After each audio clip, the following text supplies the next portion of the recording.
From terrifying creatures stalking through the darkness to scary government experiments that went very wrong. There have been many scary episodes in Stranger Things, and today we'll be going over the scariest ones, starting with one that nobody wasn't afraid of. Now let's talk about an episode that took body horror to a whole new level. The sauna test starts innocently enough the kids suspect Billy is possessed by the Mind Flayer, so they decide to test their theory. Simple, right? Yeah, no. The plan is to trap Billy in the sauna at the community pool and crank up the heat since the Mind Flayer hates heat. At first, Billy seems normal, confused about why he's locked in, but then the temperature starts rising, and that's when we see the truth. Billy's not Billy anymore. He's something else entirely. The transformation is deeply unsettling. Billy starts showing signs of distress as the temperature rises, but it's not ordinary human distress. His veins begin to bulge and turn to black, and he gains supernatural strength, throwing himself against the sauna's glass walls and cracking them with each impact. When he breaks free, Billy becomes a completely different person. Now under the Mind Flayer's control, he pursues Max and the others with calculated determination. There's something particularly disturbing about seeing a familiar character become something else entirely. Someone the kids knew and recognized is now hunting them down. The scene where 11 has to fight him is brutal. She's using all her power to hold him back, blood streaming from her nose, while he keeps advancing with this twisted smile. And when she finally throws him through the brick wall the way he just gets back up like nothing happened, that's a pure nightmare fuel. Sauna test was disturbing, but it doesn't even come close to the next one. The season 1 finale was where Stranger Things first showed us just how dark it could get. By now, we've seen strange things happening in Hawkins, lights flickering, people disappearing, mysterious sounds coming from the walls, and of course we've heard about the Demogorgon. But till this episode, we hadn't truly seen the full horror of what the Upside Down is. This is the episode where everything comes to a head. It starts with Hopper and Joyce, who have been doing everything they can to find Will.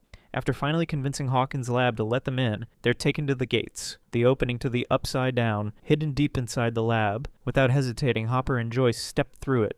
What they find on the other side is nothing like the Hawkins they know. The Upside Down is cold, dark, and full of floating dust-like particles that hang in the air like ash from a fire. The buildings are there, but they're twisted and ruined, and everything is covered in slimy, rotting vines and weird, plant-like growths that look like they're alive. It feels like something is watching them the whole time.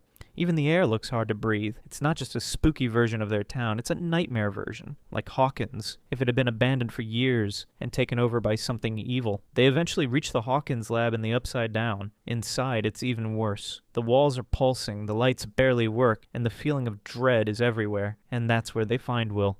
And this part, it's hard to watch. Will is lying on the ground unconscious. There's a long, slimy tentacle going down his throat. He's pale and barely breathing.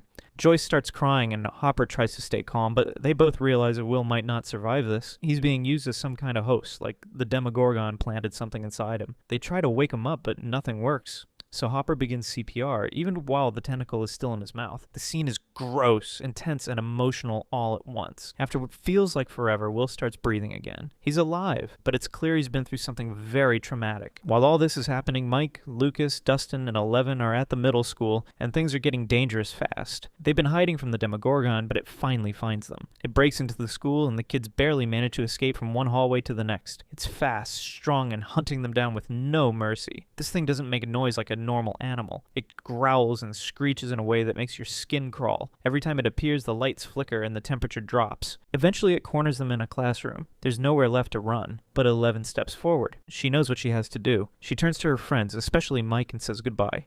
Then she faces the Demogorgon head-on. Using her powers, she throws it across the room, pinning it to the wall. The lights explode, the walls shake, and blood streams from her nose. And then, with one final scream, she uses all of her energy to destroy the Demogorgon. The monster is vaporized, disintegrated into nothing. But so is 11. She disappears right along with it. 1 second she's there, the next she's gone. The kids are left shocked, confused, and heartbroken. 11 saved them, but no one knows where she went, or if she's even still alive. But the episode still isn't over. Later, Will's finally back home. He seems okay. He's eating dinner with his family, even smiling a little. Everything looks normal, until he goes into the bathroom. He starts coughing violently. Something is wrong. He leans over the sink and spits up a black slug-like creature. It wriggles down the drain. Then for just a second, the lights flicker, and Will sees the Upside Down again, just for a moment. And that's when we realize whatever happened to Will down there, it's not over. He's not the same. And the Upside Down, it's still connected to him. This episode was scary, sad, and full of tension. It was the first time we saw how dangerous the Upside Down really is, not just for the people who get stuck there, but for everyone around them. It gave us real nightmares. But believe it or not, the next episode is even worse. If there's one episode episode that truly shows just how far the Mind Flayer is willing to go, it's definitely this one. Throughout the season, people in Hawkins start acting weird. They stare into space, twitch a lot, and get super aggressive. By this episode, we find out why they're being controlled by the Mind Flayer. It's not like normal mind control either. These people called the Flayed aren't really themselves anymore. It's like their bodies are just tools, doing whatever the monster wants. But here's the scary part. Once the Mind Flayer is done using them, their bodies melt into this black, goopy slime. Seriously. And all of that goo? It gets used to build a giant monster. So every person who melts just becomes a part of the creature's body. That's straight up horror. Eventually, the huge monster shows up at Starcourt Mall. It's massive, made of melted people, and it chases the main characters through the mall like some kind of nightmare come to life. Then it goes after Eleven. She's hurt and exhausted, and the monster tries to take her powers. One of its tentacles wraps around her leg and starts sucking the energy out of her. It's scary, not just because she's in danger, but because it feels like the monster wants to erase who she is. Everyone tries to help, but the biggest moment comes from Billy. All season long, Billy has been acting like a total menace, but in this moment, something changes. He sees Eleven in danger, and for a second, he remembers who he used to be before the Mind Flayer took control. He remembers his mom, the beach, his past, and then he steps between Eleven and the monster. Even though he knows what's coming, he doesn't run. He tries to protect her, but the Mind Flayer kills him, stabbing him with its tentacles right through the chest. It's one of the most intense and emotional scenes in the whole series. Billy dies, but in the end, he does something brave. Joyce and Hopper manage to close the gate to the Upside Down, which weakens the Mind Flayer and causes it to collapse. It's finally over, but the cost is high. The mall's destroyed, Eleven is badly hurt, Billy is dead, and the town of Hawkins will never be the same. This episode doesn't just show us a scary monster, it shows us how much people can lose when they fight back. And somehow, the next episode is even scarier. Season 2's finale wasn't just about saving Hawkins. It was about watching our favorite characters face their worst nightmares. The episode opens with Will still possessed by the Mind Flayer, and Joyce and Hopper trying to exorcise the creature from her son through intense heat. But that's just the beginning of the horror. The real terror comes when the demodogs start swarming the lab. These creatures coordinate their attacks and move with purpose through Hawkins' lab. When Hopper and Eleven make their way through the tunnels, the underground passages are covered in organic material from the Upside Down that creates an unsettling atmosphere. But what makes this episode particularly disturbing is Bob's death. Bob volunteers to reset the lab's power systems to help everyone escape, fully aware of the danger involved. He successfully completes his mission and is running through the corridors towards safety, while Joyce watches from the control room. Just as it seems he might make it out, the demodogs catch up to him and attack. Joyce is forced to witness his death helplessly through the security monitors. It's devastating because Bob had become such a genuinely likable character who was just trying to help. The episode doesn't let up. While all this is happening, the kids are trapped in the bus with Steve, fighting off demodogs with nothing but a baseball bat and pure determination. The creatures are everywhere, and you can feel the walls closing in. Every shadow could hide another monster. Every sound could mean death. Mind Flayer was horrifying, but that's nothing compared to the next one. For the scariest episode of all, we have to go to Season 4's The Massacre at Hawkins' Lab. This episode doesn't just show us horror, it makes us live through it, alongside Eleven as she relives the most traumatic day of her life. The episode starts with Eleven in the sensory deprivation tank, trying to access her suppressed memories. But what she finds isn't just memories, it's a complete reconstruction of the day everything went wrong at Hawkins' lab. And from the moment she opens her eyes in that white corridor, you know something terrible is about to happen. The buildup is masterful. At first, everything seems normal. The other test subjects are going about their daily routines, Doctor. Brenner is conducting his experiments, and the 11 is just another kid trying to fit in. But there's this underlying tension, this sense that something is very wrong beneath the surface. Then we meet Hecht 1. At first, he seems like a mentor figure, an older test subject who understands what the 11 is going through. But there's something off about him. The way he talks about the other children, the way he looks at the orderlies, the subtle hints that he sees everyone else as inferior.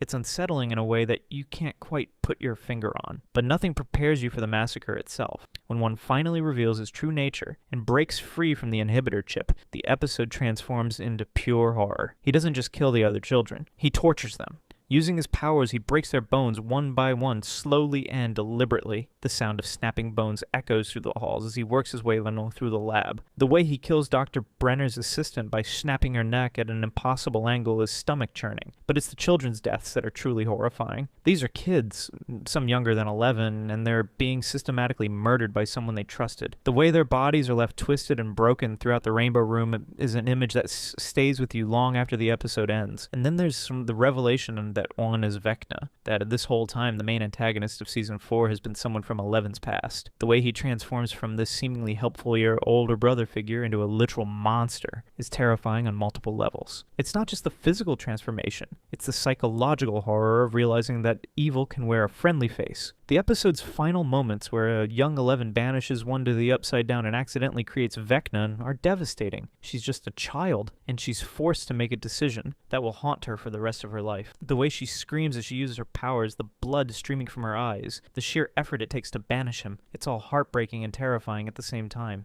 But what makes this episode truly the scariest is the way it recontextualizes everything we thought we knew about the series. Every time we've seen the Upside Down, every time we've encountered the Mind Flayer, every horror the characters have faced, it all traces back to this one moment. Eleven didn't just open a gate to another dimension, she created the very evil that's been terrorizing Hawkins all along. The massacre at Hawkins' lab works because it's not just scary, it's devastating. It takes our understanding of the entire series and turns it upside down, revealing that the true horror has been hiding in plain sight all along. The episode ends with Eleven waking up in the present, tears streaming down her face, and you feel every ounce of her trauma and guilt. This episode proves that Stranger Things is at its scariest, not when it's showing us monsters, but when it's showing us how monsters are made.